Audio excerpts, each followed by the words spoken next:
अस्सलाम वालेकुम ख़वातीन और हज़रात। बाबर आज़म का कहना था कि काश मोहम्मद आमिर होते और शहीन अफरीदी तो आज ये हालात ना होते। और वो ऐसा कहते हुए रो पड़े और कहा कि मोहम्मद आमिर की अशद ज़रूरत है और उसे टीम में जल्द से जल्द शामिल किया जाए।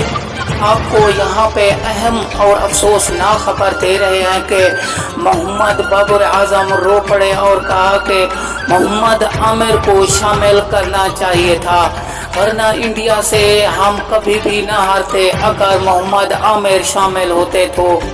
और रमीज़ राजा का भी बड़ा बयान आ गया कि मोहम्मद आमिर को हर हालत में शामिल करना चाहिए था, वरना हम इंडिया से इस तरह शिकस्त ना खाते। और तो और बाबर आज़म भी कहते हुए कि अब जो अगला मुकाबला आएगा मोहम्मद आमिर उसमें शामिल होंगे। आपको अहम और